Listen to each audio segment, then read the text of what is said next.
Programme हुआ है।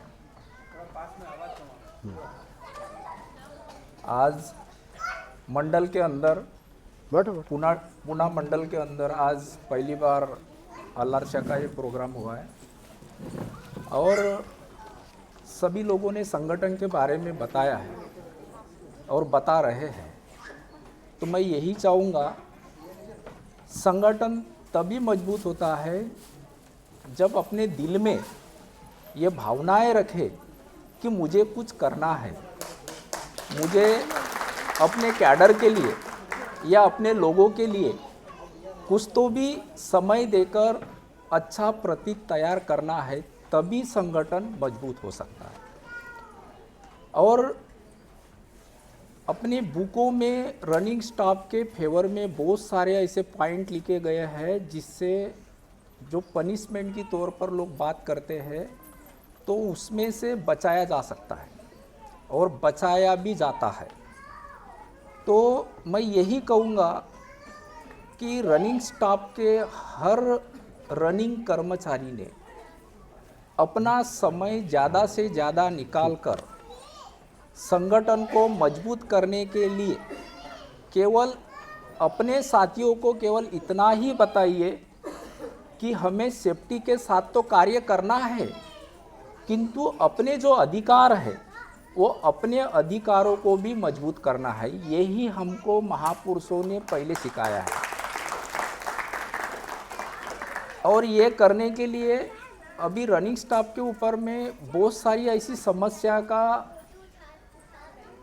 प्रभाव आया है कि उनके वेतन आयोग में भी, उनका ग्रेड पे भी बहुत सारे इसमें अड़थड़े तैयार किए हैं, केवल काय के लिए तो एजुकेशन के नाम पे। तो हम यही संगठन को चाहेंगे कि ये भी प्रस्ताव आप रखकर अपने रनिंग स्टाफ के संगठन को मजबूत करने का एक सिलसिला तैयार कर सकते हैं, ताकि एजुकेशन के नाम पे हम लोग ग्रेड पे में बैक क्यों है। तो ये केवल अपने संगठन के वजह से ही हो सकता है। तो हम यही चाहेंगे, सारे रनिंग स्टाफ हमेशा अपने दिल में ज़्यादा से ज़्यादा बड़ा प्रभाव रखे और एक दूसरे को समझौते डालकर आप संगठन को मजबूत कीजिए, तो ही ये सब समस्याओं का समाधान रनिंग स्टाफ का मिलेगा। बस इतना ही कहकर मैं आपको धन्यवाद पवनकर जी। साथियों, जो पे एलिमेंट है हमारा, जो हमारा बेनिफिट है, रिटायरमेंट बेनिफिट है, उसके बारे में भी लोगों में बहुत गलतफहमियां हैं, भ्रांतियां हैं। उसके बारे में भी आने वाले वक्ता हमारे राणा जी वगैरह जब आएंगे, कोपरकर का आएंगे, उसके बारे में भी विस्तार से बताने का काम करेंगे।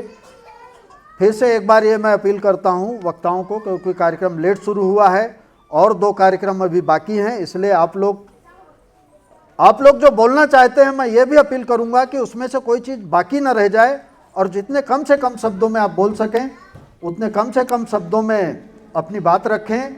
मैं हमारे सेवानिवृत्त हो चुके लेकिन फिर भी सेवानिवृत्त नहीं है अभी जो हमारे चिर युवा मुंबई डिवीज़न के डिविजनल सेक्रेटरी और हमारे joint secretary comrade RK. Sharma को आमंत्रित करता हूं, आएँ और मन से अपनी बात रखें।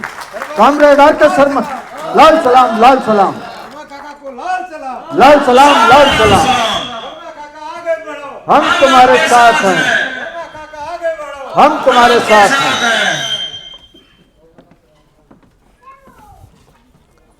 धन्यवाद त्रिपाठी जी। मंच पर आसीन हमारे कोपरकर काका, अन्य पदाधिकारी, पूरे जोन से पधारे मेरे सभी लड़ाकू साथी और उनके परिवारजन, सभी को लाल सलाम। साथियों, मीटिंग करने का मतलब क्या है? हम अपनी भावनाएं, हम अपनी विसंगतियां और हम अपनी परेशानियां एक दूसरे के साथ में शेयर कर सकते हैं और उनके ऊपर हम किस तरीके से आगे बढ़ने का कार्य करें, ये कर सकते हैं। भले ही हम यहाँ पे एक सीमित गिनती में कम है, लेकिन ये प्रचार पूरा हमारे जोन में जाएगा कि हमको 48 आवर का जो हंगर फास्ट प्रोग्राम 2 दिसंबर को लेना है, उसका लेने का कारण क्या है। करीब करीब 2 साल होने वाली हैं। सभी लोगों का टीए बढ़ चुका है 25%। उसके बावजूद भी जो माइलेज में ऑलरेडी निहित है 70% टीए पोर्शन, जो कि 25% बढ़ना चाहिए, जो 90-80 फार्मूले के बारे में आप लोग जानते होंगे। उसी चीज़ को हम मांगते मांगते, लेटरबाजी करते करते और इवन दो रिप्रेजेंट करते करते रेलवे तक पहुंच गए, और रेलवे मानता भी है। लेकिन रेलवे क्या बोलता है, डीए इंडेक्स नहीं है। डीए बढ़ा है ना, डीए के साथ में नहीं है। अरे बेवकूफ़ हो, तुमको ये तो अकल होनी चाहिए कि ये टीए पोर्शन तो है ना। जब टीए पोर्शन है तो जब टीए बढ़ सकता है तो माइलेज क्यों नहीं बढ़ सकता है। जब टीए बढ़ सकता है तो माइलेज भी बढ़ना है, और माइलेज आपको देना पड़ेगा, और आपके गरेबान को पकड़ के हम निकाल के रहेंगे। आज नहीं तो कल आपको देना पड़ेगा। उसी की हमको ये तैयारी करनी है कि हमको गाड़ी बंद करना नहीं है। गाड़ी बंद करने का जो प्रक्रिया होती है वो 48 घंटे का हमको भूख हड़ताल एक साबित तरीके से, या यूँ कहिए कि उसे हमें ईमानदारी से करना है कि खाना खाना नहीं है, रनिंग रूम में बनने नहीं देने का है, लॉबी में खाना नहीं है। किसी भी आदमी को खाते हुए देखते हैं तो उस आदमी को हमको रोकना है। रोकना क्यों है कि ये वो भी हमारे अधिकार में, हमारे अधिकार जो मांग हैं उसको शामिल करना है उसको। तो साथियों, लेने के लिए बहुत कुछ स्ट्रगल करना पड़ रहा है। अभी प्रमुख कुछ वक्ताओं ने बोला था 73 की हड़ताल हुई, क्या मिला नहीं मिला। आयरन लेडी इंदिरा गांधी जी थी, काफ़ी तेज तर्रार थी, लेकिन उनको भी झुकना पड़ा। किसके सामने, हमारे एस के धर साहब के सामने। क्यों, उन्होंने रणनीति इस तरीके की तैयार की। कैसी तैयार की कि सभी लोग एकजुट हुए, और उसका कोड नंबर भी बना के रखा हुआ था। यहां से भी इसी तरीके के कोड नंबर आपको दिए जाएंगे कि आप किसी भी तरीके से टूटे नहीं, आपको कोई प्रताड़ना नहीं होनी चाहिए। लेकिन खून आपका ऐसे ये वेदी है, उसमें जब तक आपकी इच्छा जाहिर नहीं होगी तब तक आप कुछ भी अचीव नहीं कर सकते हैं। अचीव करने के लिए आपको आगे आना पड़ेगा, आपको अपना लहू देना पड़ेगा, संगठन में आपको जुड़ के रहना पड़ेगा, समय भी देना पड़ेगा। ये नहीं है जो यहाँ पर पदाधिकारी बैठे हैं, क्या वो समय नहीं देते हैं? वो समय देते हैं, इसीलिए आए हुए हैं। आप लोगों की ये जिम्मेदारी बनती है कि आप समय दीजिए, संगठन के प्रति नियम कानून का हवाला रखिए, नियम कानून की जानकारी रखिए। आप यदि संगठित रहेंगे तो आपको सभी चीज़ें मिलने की उम्मीद जाग सकती है। और आप मुंबई डिवीजन से भी छोटा सा उदाहरण ले सकते हैं। मुंबई डिवीजन हर जगह, जैसा भी वहां पर कोई भी कुटाराघात होता है, कोशिश जरूर की जाती है। कहीं पे हम हो सकते हैं सक्सेस ना हुए हो, लेकिन बहुत मूवमेंट हमने जो किए हैं वहां पे सक्सेस हुए हैं और होते रहेंगे। तो साथियों, मेरी आप लोगों से इसी बात की दरख्वास्त है। वक्ता लोग बहुत हैं जो आपके अपने विचार रखना चाहेंगे आपके समक्ष, और बताना चाहेंगे कि ये 48 घंटे का भूख हड़ताल हम जो करने जा रहे हैं वो 48 आवर का रेस्ट, 25% का हमारा इन्हेंसमेंट, और सॉरी करेक्शन करता हूँ, 48 आवर नहीं 46 आवर का, 46 आवर का रेस्ट जो 16+30 है, और 25% का इन्हेंसमेंट, हेडक्वार्टर बाईपासिंग या 9 घंटे हमको duty sign on to sign off मिलनी चाहिए, और किसी भी तरीके से 36 आवर से ज़्यादा हमको हेडक्वार्टर से बाईपास, हेडक्वार्टर से बाहर नहीं रखना चाहिए।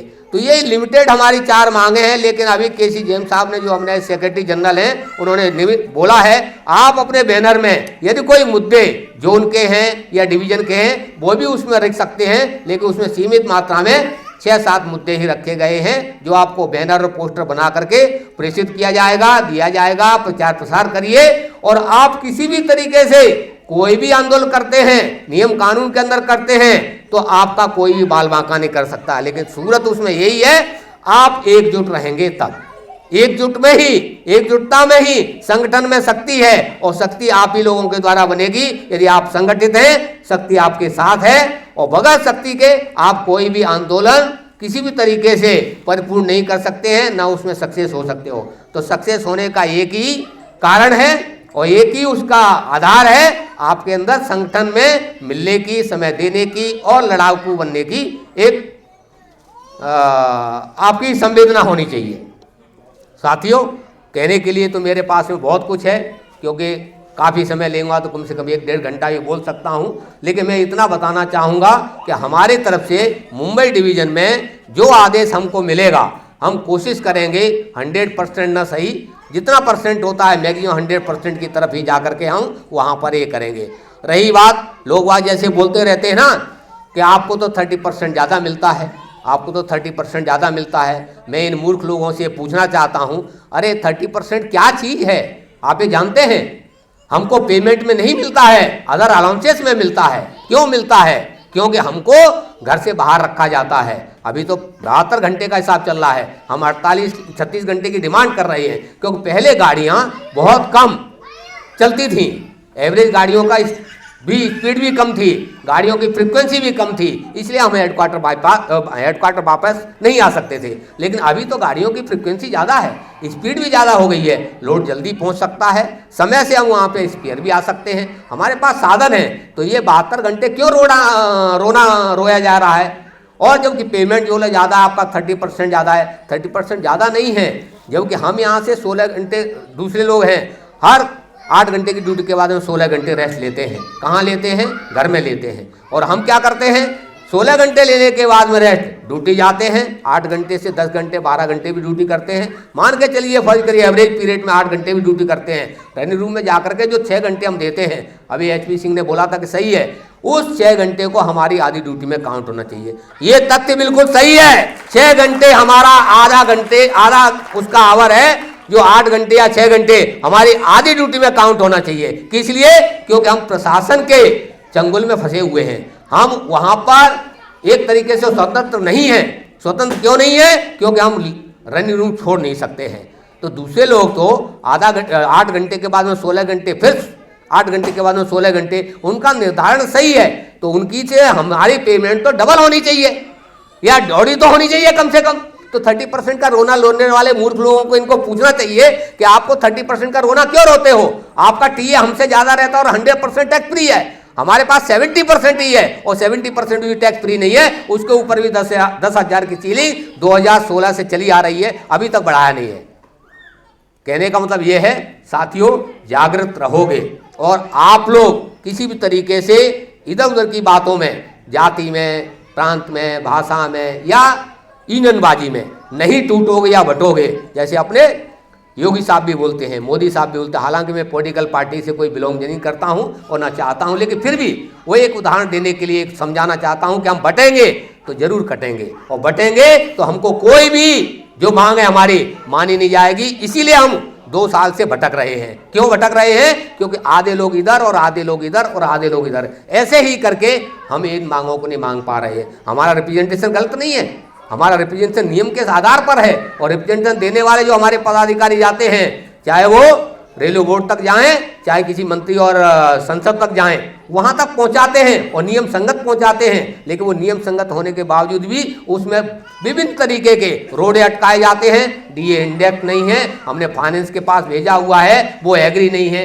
अरे तो दूसरों का टीए के लिए फाइनेंस के पास नहीं जाता है क्या? वो बगैर फाइनेंस के जाए हुए ही ऐसे ही प्रैक्टिकली उसको अप्रूव किया जाता है क्या? जब उसको अप्रूव किया जा सकता तो हमारा फाइनेंस में क्यों अटका पड़ा है? तो साथियों, मैं इन्हीं 2 शब्दों के साथ में आपसे विदा लेता हूं। धन्यवाद। एक बार जोरदार एक स्लोगन बोलिए, इंकलाब जिंदाबाद, जिंदाबाद जिंदाबाद, इंकलाब जिंदाबाद, जिंदाबाद जिंदाबाद, LRSA जिंदाबाद, जिंदाबाद जिंदाबाद, LRSA जिंदाबाद, जिंदाबाद जिंदाबाद, कॉमरेड जिंदाबाद, जिंदाबाद जिंदाबाद, हमारे कॉमरेड जिंदाबाद, जिंदाबाद जिंदाबाद। चलिए, थैंक यू साथियों। धन्यवाद शर्मा जी।